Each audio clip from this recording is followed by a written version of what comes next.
Folks, welcome back to the Mind Your Miles podcast. I am here with the mustachioed man himself, William Percival Baldwin. William, how are we doing today? I'm good. My middle name's actually Peter. I don't know I don't know if if I that actually knew that. I matters. knew it was a P.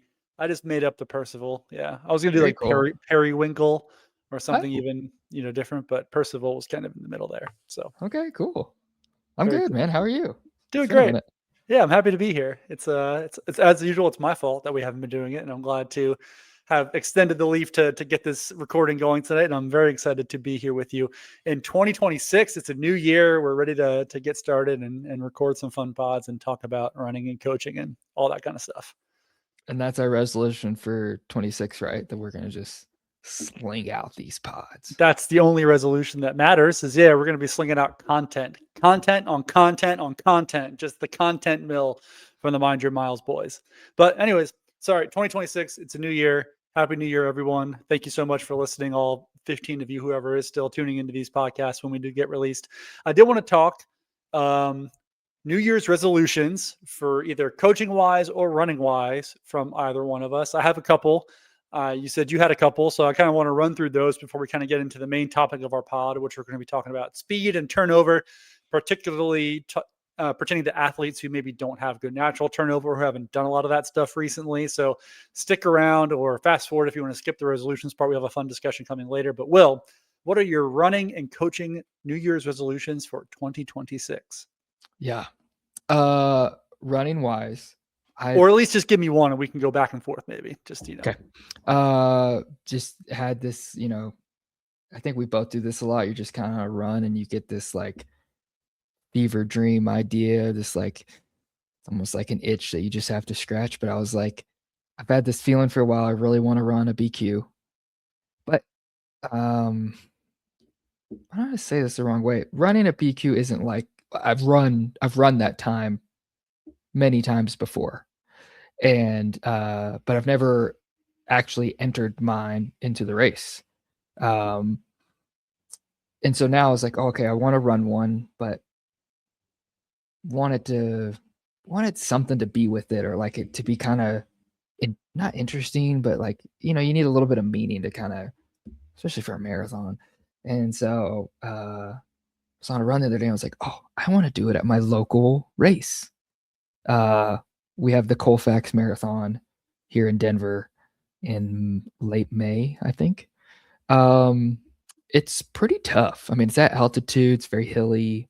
It's not like the fastest course in the world. But I was like, man, that'd be. I coach a lot of local people, and you know, and I live in Denver now. I lived in Boulder for a long time, which is really close. But and like I just kind of know the city a little bit better, and I was like, man, that like, and I've just really grown to love the city, and I was like, man, that'd be really, really cool to try to do it there, and like kind of challenging, like on a hilly altitude course. And so I was like, okay, so that's my goal for this year. I'm gonna try to BQ and enter that. Um, yeah, in late May. Not in bad shape, not in great shape right now. Yeah, but got a little time, and so yeah, that's my running goal. What do you think? I love it. I love it. That's awesome. It's good to I thought we were going to get ready for an 800 meters, but I love that we're hard pivot to the marathon, and I think doing something locally is fun. I've heard good things about that race. Actually, I've known some folks who've run it in the past, and so I'm excited to get your take on it once you do it. Yeah, it's super cool. It goes in like the Bronco Stadium and like goes through a lot of our cool landmarks. They have a big like relay that a lot of people do, a lot of businesses and teams. So a lot of people go out for it. Yeah, it'll be cool. So outside of a BQ, how aggressive are you going to get on your goal setting for this? Like, are you just looking to run a time that is going to just automatically qualify you? Obviously, you have to be a certain level underneath the qualifying time to ensure that you get in, or are you going to get a little aggressive with it and try to run low 230, sub 230? Like, what are you thinking goal wise? I Yeah, it is interesting because I'm 32. What's our number. It's 255, right? I think so. Hold on real quick and I will look it up. Or I guess I should say our number. You might be leaving me soon. I am now 36 years old, so Oh yeah, you can just walk a 3 hour yeah, marathon. so mine is 3 hours, yours is 255. Okay, so and then if we're thinking historically, that's probably what like a 250 and some seconds Yeah, that I you're think gonna need. I'm sure yours is a little bit more competitive and there's more folks underneath that time. So yeah. But I think they do it blanket, right? Like if they do adjusted, everyone has the same adjustment. Like because one year it was, That's a great question. I don't know. I'm Yeah. almost positive it is. Like because one year it was like 6 minutes, but I think it's 6 minutes for every age group. Um, Oh yeah. and then I think last year was 4:30 maybe. Looks like the cutoff time for the standard was 250.26 for 2026. Yeah, so that's 4 minutes and 34 Four seconds. and a Yeah, half that's what I minutes. remember. Yeah. Yeah, so and it could be faster than that. So we're thinking I probably got to be in 248 shape, which at altitude and hills, I mean, that's like close to 240 shape. Yeah, so I think breaking two or at least getting in low 230 shape, which might be closer to 240 on this course. But I have no like, oh, I just want to do it. I would love to get in as good a shape as possible. And I mean, dude, dream wise, if I could win this thing, which I have no idea who shows up, but just be competitive, that'd be really cool, man. It's like It's uh been pretty competitive in the past. I remember I think I think Nick's former teammates, a former Hanson's guy, won it like in the mid 220s, I think, before. So I think it's been fairly quick in the past, and I'm not sure how that's been in that might have been, we're talking like 2016, so 10 years ago or whatever. So, but I think it draws a fairly competitive crowd. hey, let's look last year. That's what I'm looking it up right now, buddy. Oh, I'm gonna beat you. Using the Google machine. 224 last There we year. go. See, all right. 224, 226, 231, 235, 237. So under 240 got you top seven. Oh, Raj Paul got sixth. There we go. Hoka athlete. Shout out. That's the only name I recognize.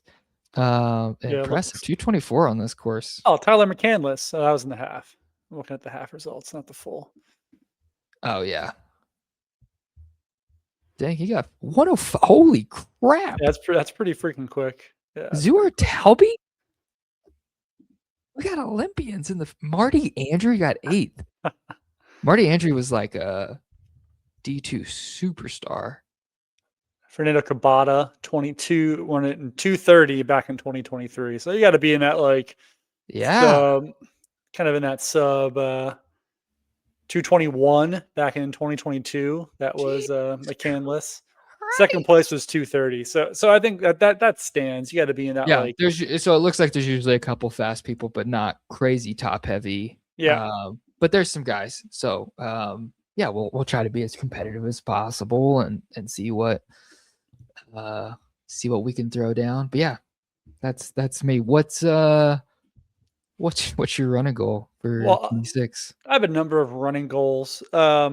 Primarily, my number one, which is oddly similar to yours. It's actually the exact same thing. I'm going to run a marathon probably in June or sometime in the spring, early summer, and try to BQ. And my plan is I want to Should you just come to Denver and we I don't think that's a good idea.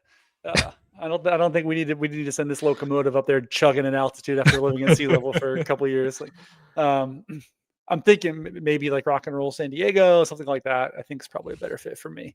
But I want to take just like a classic training structure, whether it be at like Lydiard, Daniels, and just like run that structure for the full block and then just see it all the way through and just do something very, very specific and not, my normal training style. Just like, let's pick something and let's do it that way, the whole thing.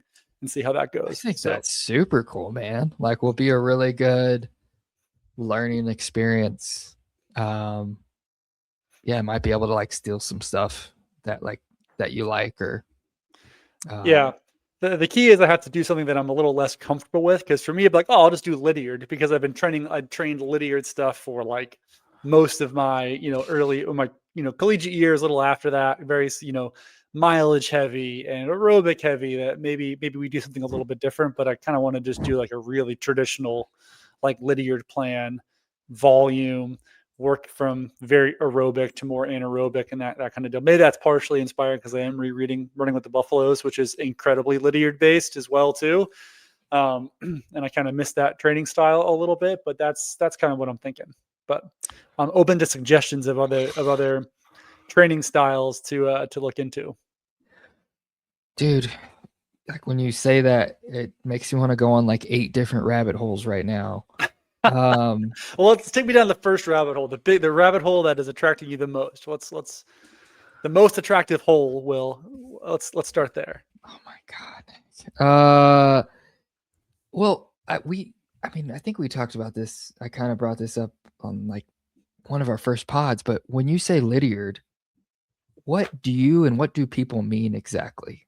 I'm talking like traditional Lydiard, like we're doing 8 to 10 weeks of their base volume, quarter pace, half pace, 3/4 pace, 7/8 pace, like the way he would structure it, where you have some days are quarter pace, which are kind of just an easier day. You have like your half paces, which would be like an AT, aerobic threshold, steady state, whatever terminology you want to use, and kind of trying to get as deep to the Lydiard core as I possibly can. So get away from the modern interpretations of it and go deep to the core of it. That's and have like a hill running phase for 2 to 4 weeks. I'm just finding hills and doing different, maybe not the hill bounding, but different lengths and styles of hill repeats and things of that nature. So I kind of want to get into like the OG version of Lydiard training, not one of these. I don't want to call them bastardized, but modernized versions of it, I would say. So really specific periodization. Incredibly specific periodization. Yes, the pyramid, base, hill. I forget what the top 3 or 4 rungs are, but all the way up to the taper. Okay, but you said, you know, you're kind of familiar with that and you like it sounded like, oh, maybe if you did something really different, that would be I don't know, that would be more interesting for you or a funner journey Well, to go on. So what would really or does that count or what would really different look like? really, I mean, really different would just be kind of going off. I don't even know. Like, let's find like one of like the original like interval training, like Igloy, like the real interval crazies, and let's just do something totally off the wall. Dude, I like it. I gosh, that would be fun. I liked man, now you got my brain going. But yeah, I really liked reading about Igloy stuff. It seemed like the kind of stuff that I could get into. Yeah, it's more, and the problem with some of these is like they're so intensive. Like there's just a lot of work during a week. It's not a lot of like, especially Igloy. There's not like a lot of like easy running built in there. You're kind of running hard all the time, which makes it a little tricky. Um, but I am open to other suggestions. Lydiard to me is the most comfortable because done I've trained in, more modern versions of his training style, the more traditional base phase, the whole pyramid shape in terms of the periodization. I have done that personally. And so it's a little bit more of a comfortable style for me, but I'm open to a variety of different things. Yeah. That's dope. Give me some Cerruti training from, Australia in the 50s and 60s, some real wild stuff. Like you could, especially if you're kind of in that between 50s and 70s things, you can find some really interesting things to kind of dig into. But yeah, that's kind of where I'm at right now. That's interesting. Um, man, God, we could, dude, we should. That's definitely got to be a pod because I have like 90 ideas about what you're saying right now. Um, one is I would like to do a whole block like that off heart rate because it's something I use in really specific ways, but I don't think it's like a complete training modality. Like there's a lot of shortcomings when you use heart rate. And so it would be cool to like really live in that and feel it and see, are there other ways that I'm not using that are could be advantageous, and kind of feeling out those ones where it lets you down of like, oh no, that doesn't make perfect sense. Yeah, but that, man, that would be so fun to do. Like, And see, I'm thinking I'm about the opposite. I'm thinking about going no watch and just running it off of time and effort, and then dude. just and then have the watch for key sessions just to has like benchmarkers, like here's where we're at right now. But to just I'm thinking like the total opposite of that. And I've played a little bit around in the past, just utilizing just the Timex and going off of time purely, but really just owning and buying into that, just especially at this point where I'm more of a blank slate than I have been in a while, and I really don't know where I'm at for 5K, 10K, half marathon, things like that right now. So yeah, I'm looking at going the opposite direction and really just dialing in and digging into running by feel. Yeah, dude. You know who Ian Butler is, right? Yeah, yeah, I I know Ian forgot well. who coached him here. Maybe it was Steve Scott. I don't remember. But it was a guy in Boulder that had a training group, and that they do everything that way. And I was always super fascinated, and like, because it'll be like, okay, like same thing, like they won't have paces and stuff. Like, okay, we're gonna do 3-minute reps at 80% or whatever, and then it's just like pure feel. And I'm like, I've always been so attracted to that. Like, it would be so cool to do that whole thing and then go back and look of like, oh, here was what my feel was on this day, and like see how it changed. But yeah, just get out of your head on the paces and just like lean into effort and how your body feels, and just not have to live in that pressure every day of like, I feel that with my athletes sometimes of like, they'll be like 5 seconds slow and they have this like defeated, like, oh, I messed it up. And you're like, no, you didn't. But it's just hard, especially with VDOT. It's so helpful and great, but then like it has that little plus minus, and it's like, it just makes them feel like a failure. And it's like, no, that's perfect. Yeah, Um, it's for 99% of at least my athletes. I'm sure it's the same with your athletes. Like whatever the workout says, that is law. it's the pass that fail. that is yeah, that is the pass fail. There can be no deviation from that, especially if you come from a background where you've been training for a long time. There's a deviation. Some days you're going to be 5 seconds slow. Some days you're going to be able to run faster. Some days it's going to be 20 seconds slow, especially if you lived at altitude. Like those swings get even bigger, and it's like totally okay. Like those swings are just a part of the program.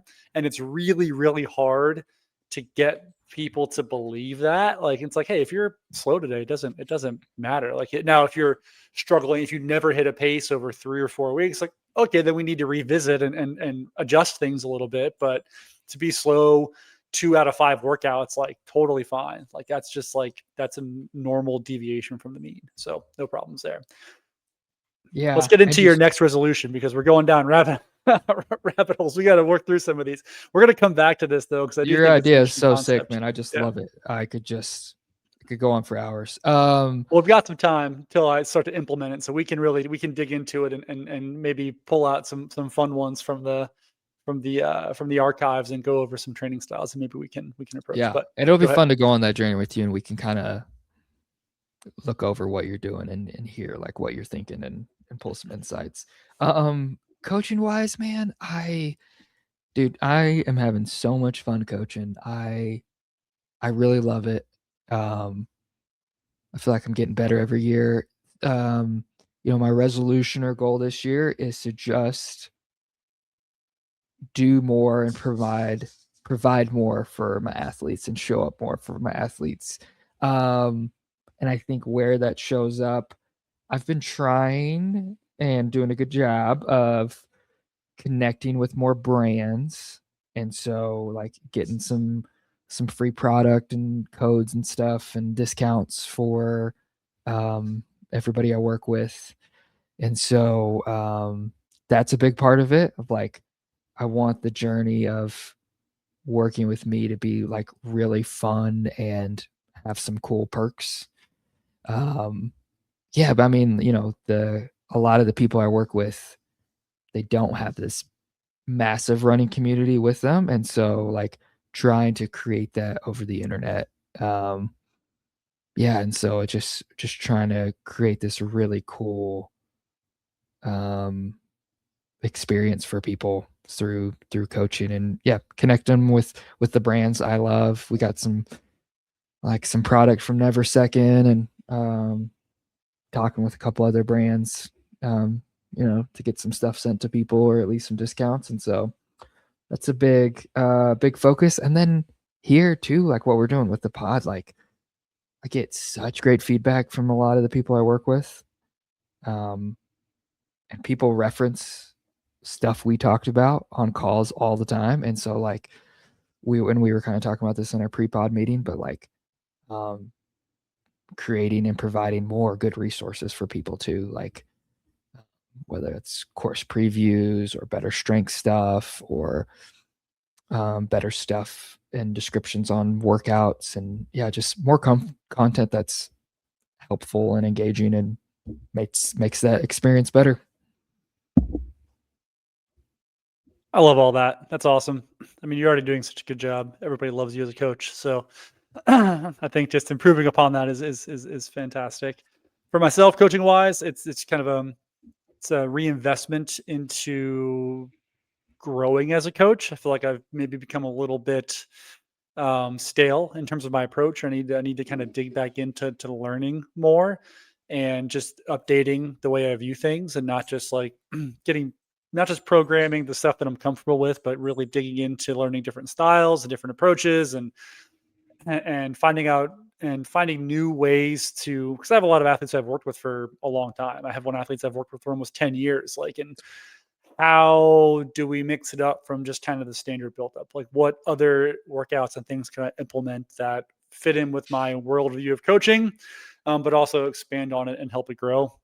I think it's been it's been tough to really dig into it, having another full time job and now being a dad of a 1 year old. Like, there's finding that time to invest into that is has been difficult, and I have to just be more disciplined and reinvest there and just become more um, process oriented and knowing my athletes better and knowing different methodologies better and learning and growing more. So that's pretty much the big coaching one for 2026.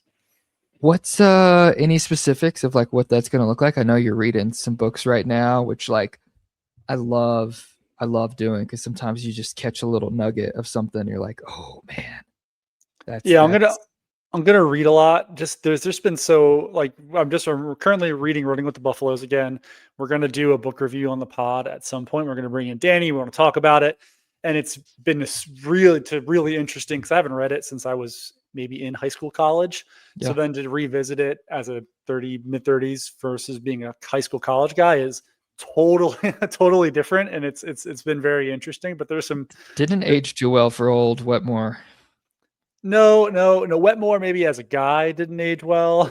There's a lot of focus on weight. A lot of guys get hurt, and so I'm sure we'll dig into that when we go through it on the pod. But there's still some interest, which is this kind of reignited my interest in Lydiard methodology. Like, okay, well, like this is so Lydiard based, and there's positives and negatives here. So I wanted to kind of re-dig into that methodology, get it and relearn it. But I'd like to read like Bowerman and the Men of Oregon again. Oh, I have man, a that is bill. a good one. I have the Bill Squires book on my shelf that I haven't read yet. I just want to kind of reinvest on some of that stuff, and it's not just coaching. It's not just like the science and the workouts. It's also like how these different coaches like approach their athletes. Like with Running with the Buffaloes, some of the non-cool stuff with the weight and things aside, like the way he approached the death of an athlete and the way he reached out to his athletes and talked about that, I thought was really interesting, and I think it was impactful and effective. And like the way he was able to galvanize a team that had been totally shattered midseason. I think there is definitely something to that. And now, not totally applicable to working with the type of athletes that you and I primarily work with, but there's things there that you can learn, things about being empathic and just showing up for your athletes that I think do translate. So just reinvesting in that process and becoming a student of the sport again. I've kind of let myself drift away from it a little bit too much, and I just want to kind of become a fan and a student one more time and utilize that to become a better coach as well. Dude, you're the man. That's so cool. We'll see. We got to execute. We're off to a good start in 2026, but we have to continue to execute. So, Yeah, but I it's feel been like fun so that's a far. never-ending journey, though. Like, all the time, I'm like, you know what I mean? This is my world. This is my job. Like, there's days where I'm like, I rock at this, but then there's sometimes I'm like, I'm given a workout and I go on this hour-long journey of like, why do I do that?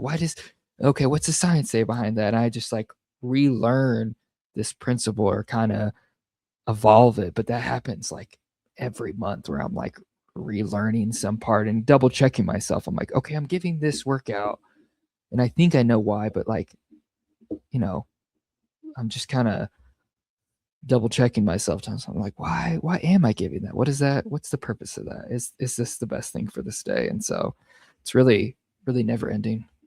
It is, and I mean, I've been in the sport. I've been running since I was like 13 years old. So we're 22, 23 years, 24 years of being in the sport. And I think over the last maybe year or two, especially last maybe 2, even 3 years, I've become a little more cynical and just like less of a fan of the sport and maybe fallen out of love with certain aspects of it, which is totally natural. And just like finding ways to just re-engage with it again and fall in love with it again and be a fan and a student and be a more active part of the community and not just like a guy on this old guy on the sidelines bitching about how it's not how it used to be. Like that's not cool. Trying to change that and be more optimistic and more of a student and less of a cynical observer, if you will. Yeah, that's dope, man. I love it. These are great goals. We're really getting into it. Anything else? Any other resolutions that you wanna pop off on here? No, oh no, I got slow for a second. Is that me? I think it's you, but the audio is fine, so you can keep rolling. Okay. Um, no, those are my mains. Pop off a couple of the other ones here. I would like to run 100-mile week this year, just to Dude, you're feel okay. again. I just want to You're feel again. you're in my freaking mind, dude. I my coach sent like a annual goal sheet, and that's literally like I put 3 things, and that was like I literally wrote that I think word for word. I love that. Love that we're on the same page here. Uh, I mean, I've done so many of them, uh, but it's been a minute. Probably like 2 years, maybe. I don't know, I but I was like, I like that feeling of like being tired and grinding, and I was like, I literally was like, I just want to feel that like grind a little bit, or like you go home on a Sunday and you just lay there all day and eat a bunch of cereal. I don't know. I like that. So that's crazy, dude. it's just that I just want it. I want to feel it at least one more time. It's been probably 4 or 5 years. I don't think I've done one since I've been in Phoenix. I've hit a couple 80s and 90s a couple years ago, but I've been hurt for a while and just kind of fell way off the wagon on that front. And now I spend all my time in like the 40s and Yeah. low 50s and high 30s. It's like, okay, we gotta feel something again. And so and so in order to do that, I want to lace them up and run at least one Dude, 100-mile week this year. through the holidays, I got stuck in this like 55 to 75 window. And I was like, well, I'm crazy busy. And so like this is better than having a 20-mile week. But I was like, I could not break out and get like real high mileage in. Um, but yeah, it's and I think I did so many, and I'm sure you did too, that the mystique wore off. Because I remember like a year ago I ran like 98 and I just was like, yeah, I'm not. I don't know. It's like one of those where you could easily Yeah. go do it and like, and I was just like, nah, I don't care. Like, that's fine. Uh, but I think that I've been removed from it enough now where I'm like, oh, I think I'm petty enough that I would go do a 3-mile double Sunday night at 8 p.m. or something. Absolutely. Yeah, I want that back. So, Also, I live in this incredible neighborhood now that it has like the dirt path, kind of like the canals in Phoenix. Uh, but it's just purely residential and like it's a very nice quiet neighborhood, but that path is like pretty lit, and so you can do it like early mornings and late evenings. Which after living in Flagstaff, being able to run at nighttime is like such a delight because they don't do street lights in Flag, you know. Yeah, Uh, that was always one of the biggest bummers in Flag. Like you just couldn't. There wasn't like great sidewalks or places just to run at night. And yeah, so, although I will say, especially with the way my schedule is now, I've done a fair number of just trail runs at night and just pop on a headlamp and go do it. And it's honestly, it's totally fine. It's fun. It's, it's super quiet out there. It is a little weird when you see eyeballs in the distance, which you do happen to see every once in a while in the desert. But um, yeah, I've kind of, that used to be such a hurdle. Oh, I can't go run trails because it's nighttime. No, they make these things called headlamps. You can go run trails at especially nighttime if you and have it's a good totally one, man. fine. It's a game changer. Yeah, you Uh, gotta have if you got like a couple hundred lumens on there and it's kind of comfortable and you're just out there just ripping some trails at night. It's awesome. for not trails, because you need a little bit more, I have a bunch of these, and I keep them like for friends. This is like the greatest thing ever. Oh, it's too bright. They're just these tiny little lights, and you can clip them on like your waistband, and it has, I want to say 200 lumens. I could be wrong on that. Um, but like for residential and like in the city running, it's more than enough to like see everything if it's super early or super late. And it's been a game changer for me. But yeah, like it's cool when you have something that empowers you to like be able to get out there in the dark. Because especially if you got kids or work, like you gotta have some schedule flexibility, man. It's not like the old days where you just pick whenever you want to jog. Yeah, it's completely different from that. You're very your times to jog are blocked off and that's you have before this period of time and after this period of time and like especially you want to make sure that your partner can still do what they want to do and you don't want to steal all their time like it's all a balancing act and if you can do it at a least invasive time as possible either at nighttime or in the early mornings like that's ideal and having the tools to make that happen are really good. So anything else you want to talk about New Year's resolution No, related? I'm freaking jacked up talking to you, man. This is like you got my blood boiling. Let's fucking go. Uh not a resolution. I don't know the difference, but a real goal. I would kill if we had a legit running book club. We did one before and we want to do Running with the Buffaloes, but I hate how little I read and I need the motivation. And it would be so fun to go over books with people. Um and so if we could get that rolling at some point, it would make my world. Let's absolutely do it. I mean, we can start. We can figure out a message board. We can do it on Reddit. We can bring everybody together. We can go over the books. We can pod about it. Like abso-freaking-lutely. Like that We'll would be all so get much fun. smarter and inspired, and then it'll be really fun. It'll connect us too. And so, yeah, I think it's a great idea. We should do it. Love it. Let's do it. We've talked about it for like a year and a half now. We haven't done it yet. So I think that first book we did kind of killed our vibe. that was an It awful really book. sucked. It was it was one of the worst books I've ever read in my entire life. It was horrendous. Yeah, but we could do better. I mean, like Running with the Buffaloes. And I told you how fun that is for me because I read that in college too, and then I moved here, and I think I started to reread it and read like 10%, but I was like, oh, Teller Farms. Like I run at Teller Farms, and I've run there like 30 times now. Uh, so it's cool to like envision, like, oh my gosh, Adam Goucher was sprinting through here. Yeah, so that's really fun. That's all I have on the New Year's. All right. Well, let's move on to the main topic. Do you want to introduce this since it was your well worded phrase on the planning doc, or do you want me to Yeah, take us into it? Nick was making fun of me because I had this like thought, and I did like a voice memo or a voice to text, and just not worded that well.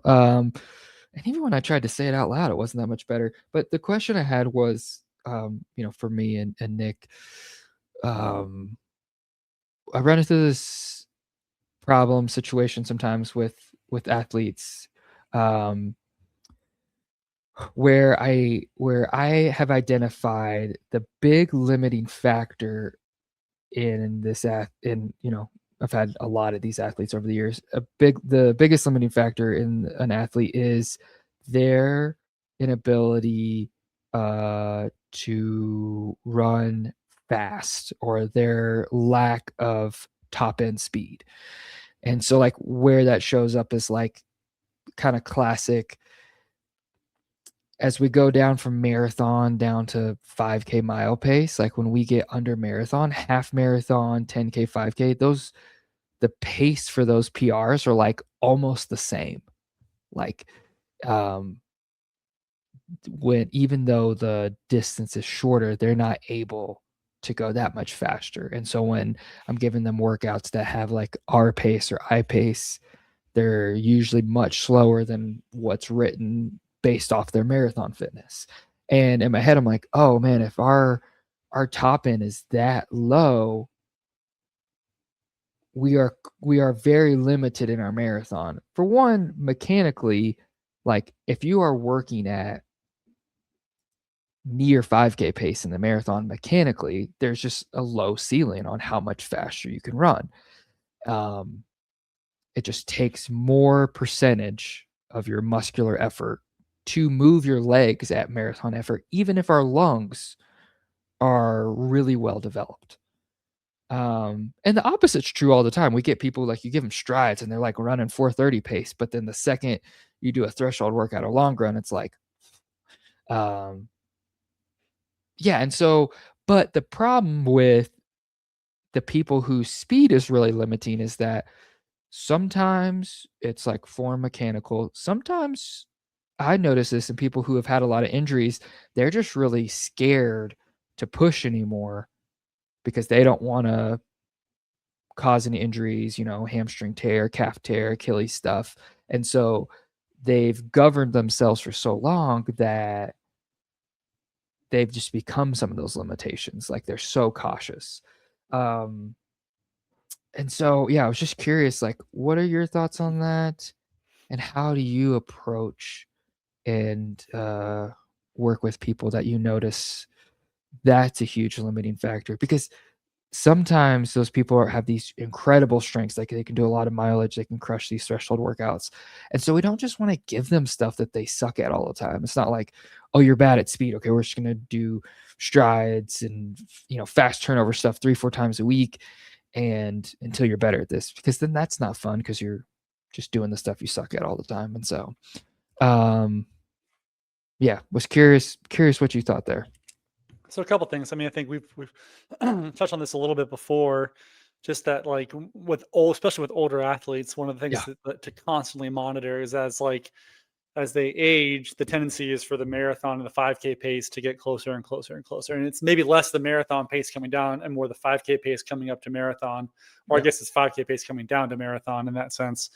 So we've talked about, obviously it's all the standard stuff we usually think about, but when it gets to a certain level where it's like even strides aren't that much faster than marathon pace, like my first thought goes to we need to be doing some stuff maybe outside of running that are working on just that neuromuscular, like muscle recruitment and range of motion. So strength work, mobility work, drills, you know, Maybe skipping and some low striding and level plyos bounding, and low level plyos. Like, hey, let's get the range of motion so you have it, and a little bit of that explosive muscle recruitment without maybe the repeated nature of strides and hills and rep work or whatever. well, And and then if for those people who are scared of injury stuff, if we're doing strength stuff, that's also, like you're saying, it's going to help with that muscle recruitment and give us more power, but also probably make us more injury resilient too. yeah, and the plyos start there. It's not like you're going to have them go right into bounds and long jumps. It's like, hey, they're going to stand on a short box and step off the box. And that's just like one thing just to work on that. And then they're maybe going to do like a little pop up. They're going to do some calf raises and maybe some lights, some jumping in place or hops in place, things of that, like really, really starting that at a really basic level, which I think for most athletes would be like maddening because it is such a, like a level 0.1 version of that work. But if they're at the point where we're not able to do anything much faster than marathon pace, you got to start somewhere. And I think range of motion and muscle recruitment is probably the place to start. Yeah, uh, definitely on the strength side, easy plyo, same. Um, yeah, I think that's same thing. Focus on the strength stuff, and then I think I think one thing that I try to do, and I need to do a better job of it, is like emphasizing because I think those people have the metrics that they find important. They're like, oh, my weekly mileage, or like how fast are these mile reps, or how fast was this kind of like marathon specific workout. But I think what I try to do and need to do a better job is like when we do have strides, or there a lot of times I have like blended workouts, so there'll be a faster part with some R or I work in the workout of like emphasizing that like, oh, this part is important too. This is going to move the needle, for that person probably more than their threshold stuff at that time.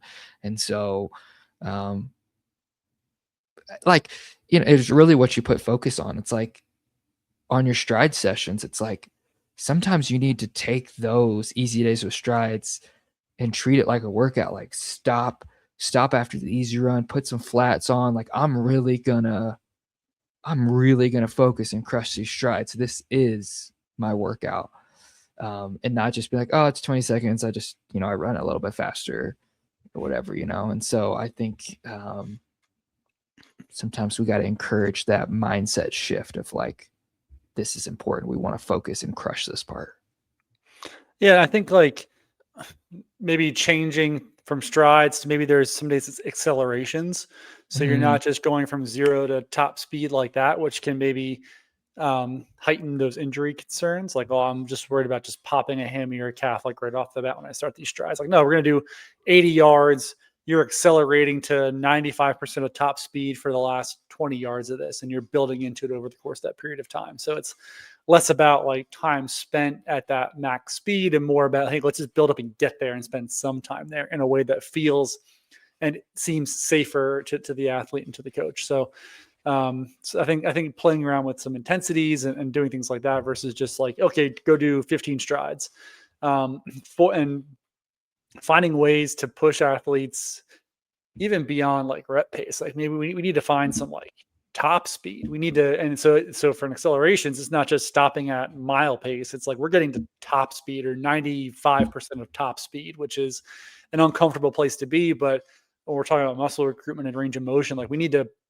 know what that top end feels like to dial it down a little bit as well too. And not even top speed, but effort. I a couple years ago started riding a lot of like hill sprints at 10 seconds.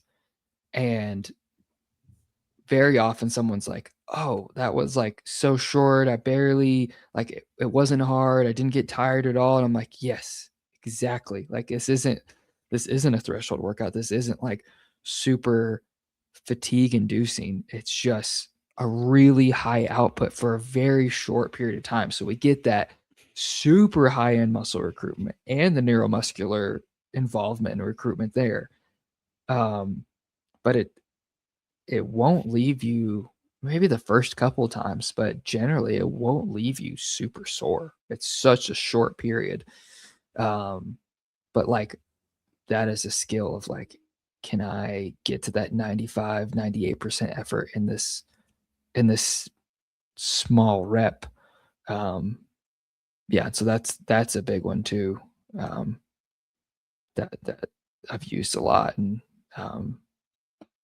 but it's hard when you're not in person of like uh walking through someone like this should be hard, like It's fast. also, I think with all that stuff too, it's form is such an important aspect of that. Like people can get to that 95% effort and it can be in an incredibly inefficient way. And like just teaching them how to, so many folks, if you don't come from a high school or college background, like you've never run, how many folks have actually run at top speed? They're training for a marathon or a half. They've never run at top speed. So once you start to introduce that into the training, like form falls to pieces. And you can write like, hey, we got to focus on our form here. But do they really know like what we're talking about when we say that? And making sure that it's not just fast, but it's efficient, it's relaxed, it's powerful, and it's not just like, you know, leaning way back, head tilted back, shuffling from the hips and not driving. Like I think that's also an important aspect of it. Just making sure that not that there's a correct way to run, but that we're not doing it in a way that's just like accentuating maybe our deficiencies or our weaknesses. Like we have to run, and we have to run powerfully, and we have to do that in a certain way, which that didn't really make sense. I didn't really get across the point that I was trying to get across there. No, So I maybe you can 100% got you. You ever synthesize it in a way that's better than I can. no, and I think sometimes in those situations people will run like what they feel is really hard, but it's just like they're doing a lot of other stuff. You ever like moved furniture with your partner or your spouse? I've moved about 47 times in my life. So yes, we do it all the Sometimes time. when girls like will pick up a couch, they'll be like, but it's like, hey, I have all the weight. You're not even doing anything. You're just like kind of like sometimes you'll watch people sprint Don't and add us, please. No, nobody add us for this. Thanks. Just all right. Keep sometimes you'll going. see people sprint. It's the same thing. They're like, it's like you're not doing it. You're just like kind of like grunting. It's like move your legs faster, you know? Um, that's I what I mean, think is sprint. It's not just like pure aggression and effort. It's like that it's got to be focused into the parts that make you go forward faster. And so you got to leave your head out of it and don't flail, but you got to apply that effort into the right part. I would make maybe use an analogy that more people will understand and is less maybe offensive. offensive. I would use weightlifting as an analogy for anybody who has lifted heavy. I know Will, you don't like to lift heavy. You just put on your plates and do little baby deadlifts in there. But like I Oh, like to good. pop on. Uh, Daddy over here likes to pop on some big plates onto his bar and do some heavier deadlifts and squats. And I feel like that feeling of when you try to max a deadlift or squat is very akin to the feeling of trying to move at top speed or sprint all out. It's like you'll do your warm up sets when you're going to max out. You're going to do 3 at 90 something percent of your max. And that's going to feel incredibly hard. And then you'll load up your max and you'll do it. Even though the other sets felt virtually impossible, or you've done workouts where you've done maybe like, okay, I'm going to do 3 sets of 6 of a heavy weighted squat. And that feels like, damn, I don't know how much more I could lift. But when you load up your max, it's significantly more than what you did there. It's the same thing with running. Like you could be going what feels fast, but that it's probably not your top. You don't know your top speed till you actually like really set out and go to run like full top speed, which is very uncomfortable and it's hard to do. But yeah, what people would think is top speed is like mile pace. That's not top speed. Like we're talking like full like anaerobic. You're going to be locking up in 150 meters of running at this pace. Like so I do think that most folks don't even never even touch it or don't come close to touching it, which is probably something we should all touch on a little bit more. Yeah, and it's a real skill. Like if early on, like we're talking about that compression of like paces where 5K is getting too close to marathon pace. As we work on that top end stuff, it unlocks things neuromuscularly. And so it will get better and faster, and our coordination will improve as we do it more.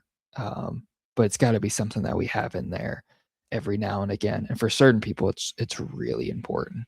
And when we raise that ceiling of what our top end is and get better at it, it is going to drag our marathon and our easy day pace all up with it. And so, super important. In terms of like implementation of this stuff, like I think this is probably where it gets the most tricky because if I had an athlete that I really wanted to break down and implement this top speed stuff, who maybe has been just like a mileage monster or an aerobic machine for a decade, and that's all they do, like I would want them to like really significantly drop their mileage. Like if they're running, let's say they're running 60, 70 miles a week, I'd be like, hey, we need to do Bro, 25, it's 30 miles this tough. week. And we need to focus on, or for the next month and a half, we need to focus on like top speed. Like if you bring that up to some folks, it's just like, no way, we can't do it. Like I'm going to be so out of shape. It's like, no, you've got 10 years of work behind you. Like losing 6 weeks of that higher volume and focusing on this top end, you're going to get so much more out of that than if we just did another 6 weeks of volume and threshold. But that's a very tough line to cross with a lot of folks. Yes.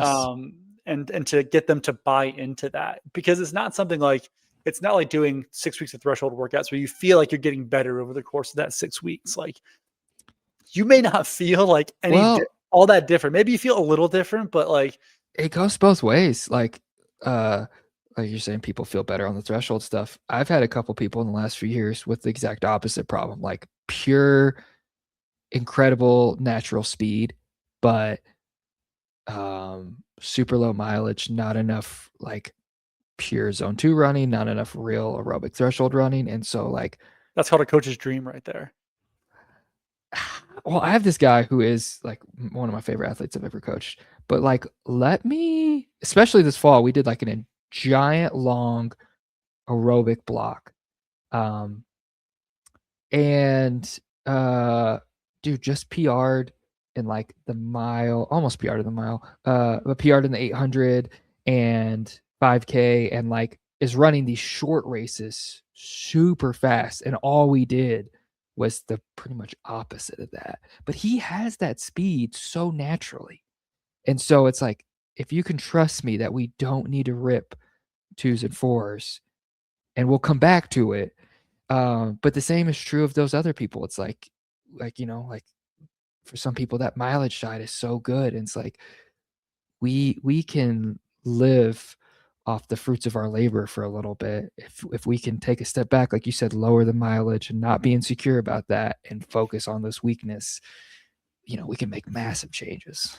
Yeah, it's hard to, and that, I mean, now we can, this is just going to blow up into big picture stuff. But so much of this goes into like season planning and race planning, because for so many folks it's like, well, I ran a marathon and I'm going to run my next marathon and I'm going to run my next marathon, and that doesn't leave a lot of space for this takedown into that like pure speed phase. So I think this comes into the conversation with every athlete, and especially with like how important Boston is for so many runners who are paying for coaching or who are a part of this ecosystem. It's hard to get them to want to like, take some time away from the stuff that they perceive as most important for their marathon training. Maybe not do a marathon in the spring or the fall, and spend some time taking it down and focusing on this kind of stuff. It's really, really hard to talk them into that, but it's a part of the conversation you have, right? With these athletes, like, hey, maybe we've been hitting a wall at 258 for the past 2 years. Like, oh, maybe we need to just like skip a marathon in the spring, do a takedown, run a 5K, spend 6 weeks doing some top end stuff, bring the volume down, and then move back into a marathon block. We've talked about that a million times, but it's related to this because I think, especially if they've had a bad marathon, the first thing that they want to do is go sign up for another marathon. It's like, well, no, we need to take a step back and think about how we can deconstruct your training and rebuild it in a way that's going to help you get to that next level. And that next level might mean not doing a marathon in the spring and skipping that until the fall. Or 100%. Or sometimes like say that happens, you do the fall, like you do New York or CIM, and they're already in Boston. So like, we're going to do it.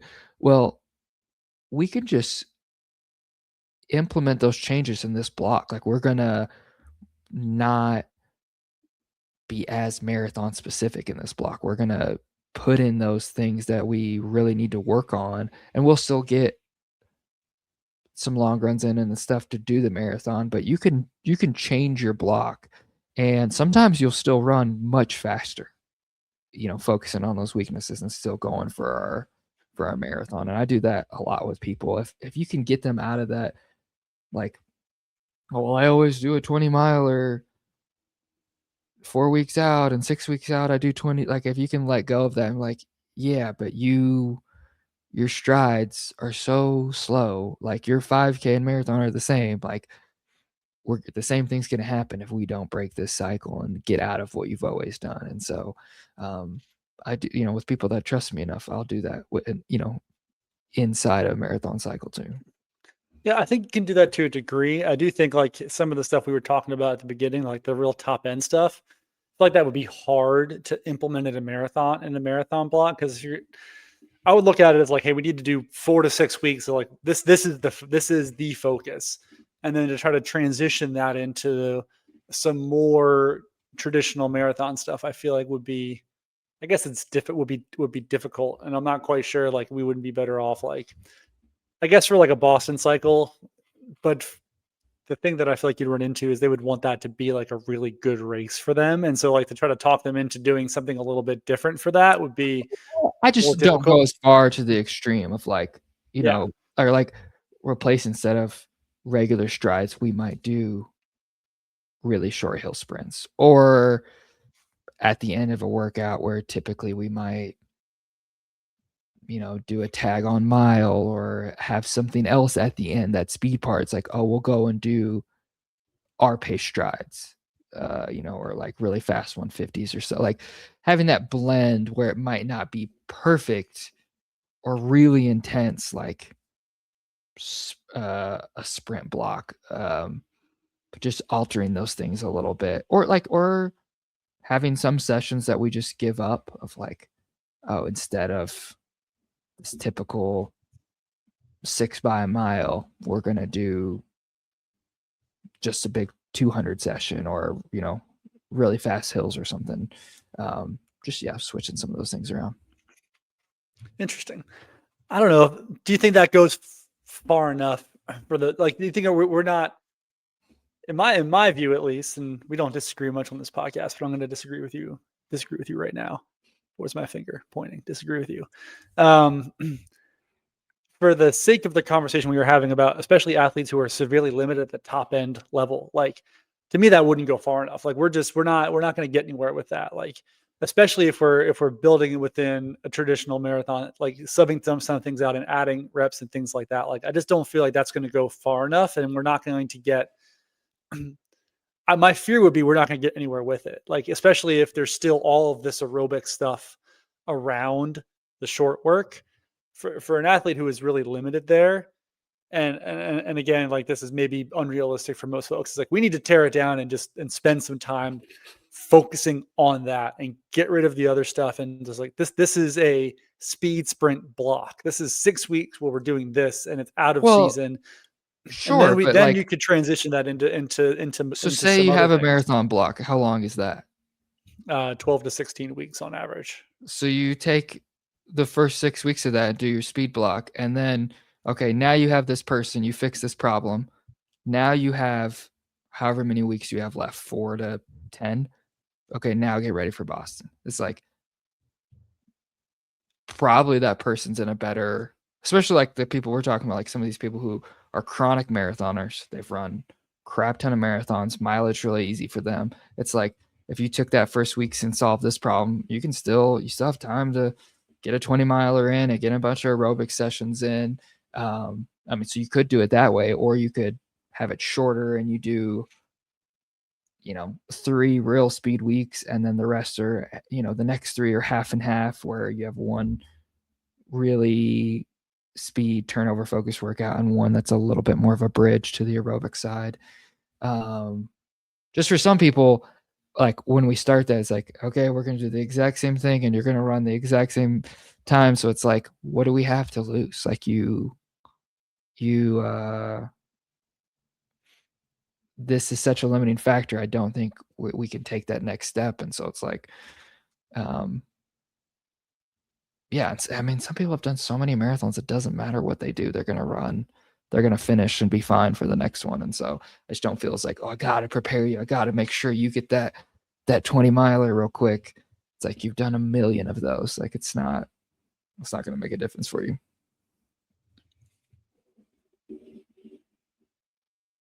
What?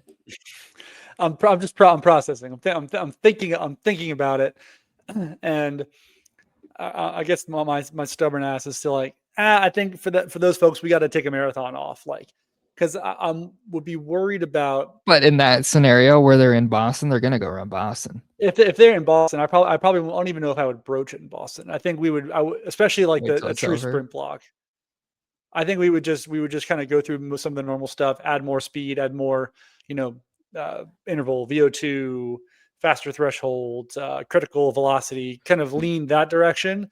And, maybe we're cutting total volume, we're cutting total long runs, and make some adjustments there. Well, But I mean, yeah, for even that is good. I mean, sometimes some of those people, I had this great talk one time with Nel Rojas about this exactly. And we were like, yeah, for some of those people, I'll just pretend they're running a 10K and like give them long runs.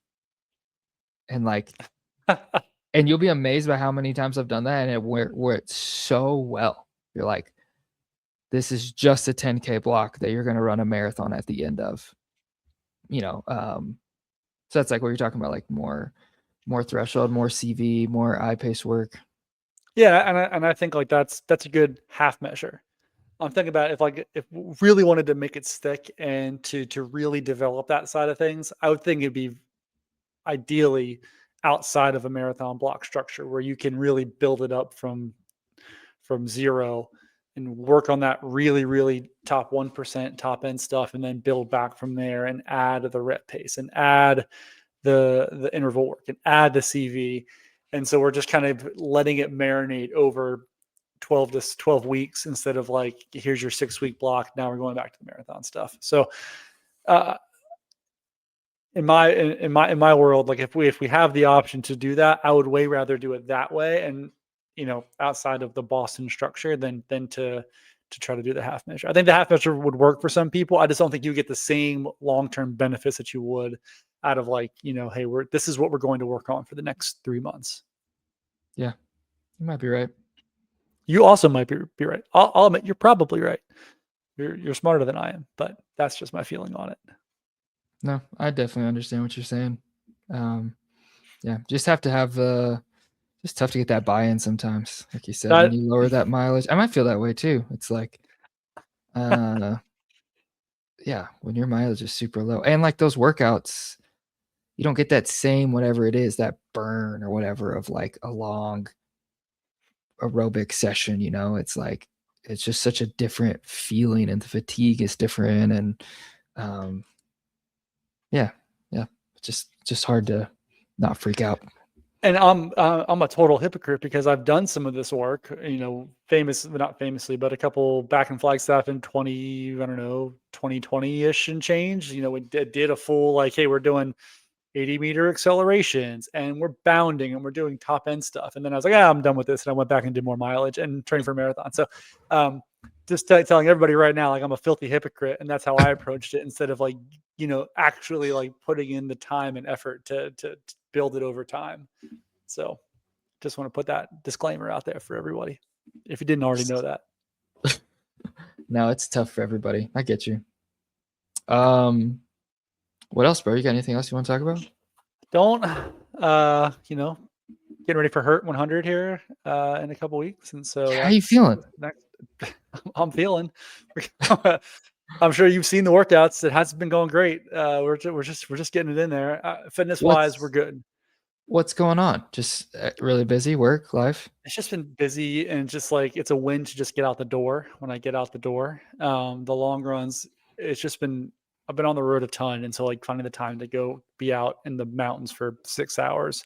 I've gotten a couple fours, a couple threes, and 1 6, That's which I good. did 7,000 feet of climbing on.